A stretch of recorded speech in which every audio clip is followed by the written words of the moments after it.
Well, well, well. You see that? You know what that is? Tell me what that is. That's that motor, boy. Nah, it's a 350 or 305, not too sure, but it's a V8, and that's a 700R transmission. And we're heading to Miller's Motorsports to unload this, so we have it with the S10. That way the S10 can just look at it and wish or hope that it had a V8 in it. Yep, that's the SloNoma. It's cold in the south right now. Us Cajuns ain't built for this cold weather. So we got it out from underneath the carport. I know this is Carport Customs, but it's all right to upgrade. You know, the truck is 1 7/8 inches from laying. Yep. We're gonna put an inch by taking the tires out, you know, going smaller on the tires. Bottom bag cup, we're just gonna take and cut 1 inch out of that bottom bag cup to get the 7/8 or whatever, the rest of it. Our control arms have been cut. Y'all seen that in the last video. If y'all haven't, go check it out. Once we get the bag cup trimmed down and get that set in and we get the tire swapped over, then we can put the truck back on the ground, see where it lays, see if we have to trim any more out of these lower control arms. If we do, we'll trim them and then we'll replate them. So we have to cut our cups down by 1 inch. We actually need to go down 1 3/8 inches. I don't want to keep pulling too much out of this lower cup, so I'm gonna cut 1 inch off the cup. We're gonna put it back in the truck and see if it lays. If it doesn't lay, however far we are from the frame hitting the ground, we're gonna take it out of the upper cups. But I'm just gonna cut it with the death wheel. I already cut the other one.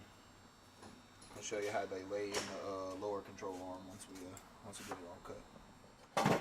Alright, so for about 4 times we have brought this control arm in and out on the SloNoma. That's it, we're good. I'll show you guys actually on the truck. If you remember, we cut 1 inch off of our lower cup. We got it to hit the ground. The problem after that was our bag touching. This is actually the inside where your bag cup sits in your control arm. We were touching there, so we did some trimming. We are no longer touching on either side all the way around. So we are ready to plate. Yes, that is thin, very thin. We're gonna wind up plating this with 1/4 inch metal. You're gonna have a piece laying down and put it back in here, welded in here for some strength. I have literally seen people cut this whole center plate out, cut these things real thin, and flat plate them. So if you're a poor boy, Like me. like youngster, And don't have the money to buy some Thorbeck arms or some other aftermarket arms, this is what you have to do to lay 20s. You're not gonna lay frame unless you cut your cups, hack up your lower control arms, and replate them. One of my philosophies has always been just because you can doesn't necessarily mean you should. Doesn't make it necessarily safe. You got to build these things safe. You can never put too many gussets. You can never put too thick a plate. If you go online and you look at I think Michigan Metalworks lower arms, their budget arms, they're just flat plate. They're 1/2 inch thick flat plate. We are going with a V8 in here, so we're going to add a little strength to these, but don't be scared to cut your control arms fresh out the box, brand new control arms like we did these. Cut it. Don't be scared. If you cut too much, buy another set. They're cheap. Or save your money and buy some lower control arms. So actually some upper and some lower control arms. Just get the Thorbeck kit and be done. Braden can't do that. No, because I'm broke. So we got to do it the hard way. Some of you might say the wrong way. Again, if we're doing it wrong, let us know in the comments so next time we do it right. Saturday night, we have literally been working on the SloNoma for about 9 hours.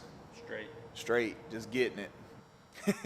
We don't have a whole lot to show for the 9 hours of time. If you're going to bag on 20s, save your money for some control arms. This sucks. It's horrible. It's a lot of work. It's a lot of grinding. Save the money. Wait a little bit longer. Spend the $1,200. Wait the little bit of time it takes to come in, and you can bolt it right up, and all of the hard work is done for you. Yeah. But this is what makes it fun for us, is stuff like this. Yeah. Bagging these things on 20s when you have a limited budget and you have to do these control arms, there's so much in, out, trim, put it back, clearance it, make sure everything's good. Once you lay it, you got to make sure the bags aren't rubbing on everything.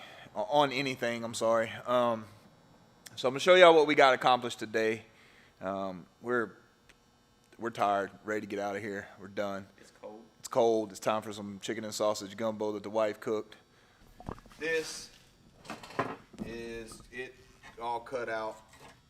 That's how much you gotta cut out to lay these things. And this is the side that is done.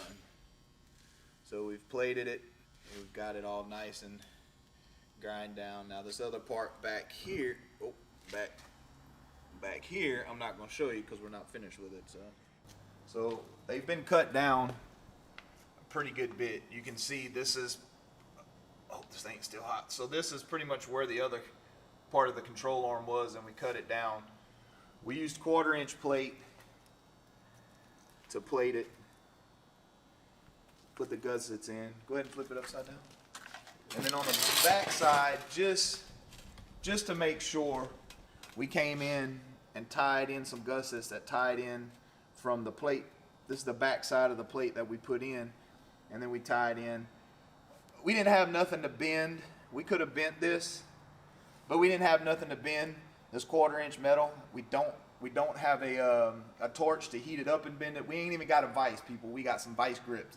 So we wound up cutting it with the plasma, cutting them out, whittling on them, and got them to fit in. It's tied in. This thing isn't going anywhere.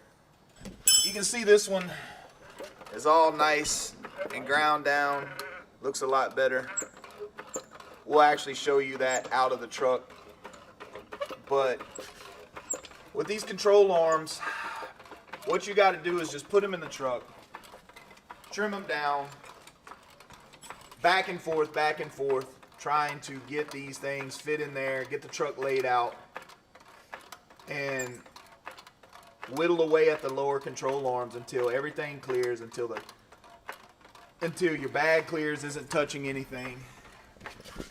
So as you can see, the bag's not touching anything. That's why we cut so much out. The bag was actually touching in there. So we cut out until our bag was not touching anymore. Let's see if you can see in there. Bag's not touching anything, and that's why we had to cut down so much.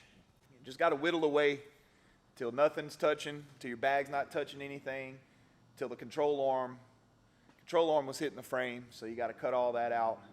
In the earlier video, y'all seen us just de-hump it, and that just wasn't enough for the 20s. We thought it was going to Yeah, but sadly mistaken. Was not at all.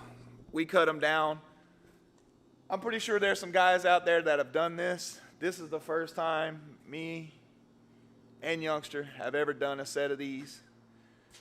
We learned some lessons going through. My next set would be different, but these will work. It's 1/4-inch plate. It's gusseted. I don't see it going anywhere. Eventually, he's gonna get some control arms, but this is what we got to put in right now.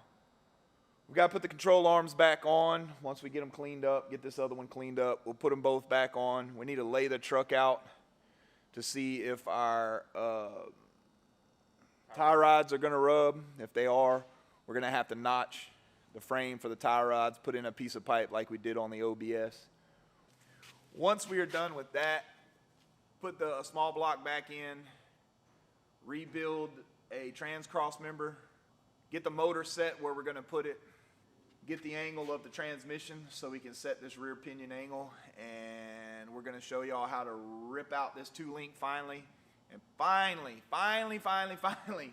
get to put in the Thorbeck 5-link, which is something I'm really ready to do. I'm tired of working on the front end of this thing. Once we lay it out, we'll have to check the firewall to see if we have to do any trimming for the 20s on the firewall. Hopefully not. Yeah, we build our trucks to skate. We like them going low down the road. That's the whole point in this to me. So we want to be able to ride this thing about an inch off the ground and hit bumps and the tire not come up and interfere with anything. Of course, with the 20s, I mean, you'll have to raise up to turn lock to lock. Try to get this thing laid out in the back here pretty soon. Y'all stay tuned. Like, subscribe, share, comment, all that good kind of stuff. Yeah, run them views up. If you've been with us from the beginning, thank you. Appreciate y'all, everybody who has subscribed and watched our videos. Thank you for all the comments that we have gotten. Hopefully we've taught you guys some stuff that you didn't know.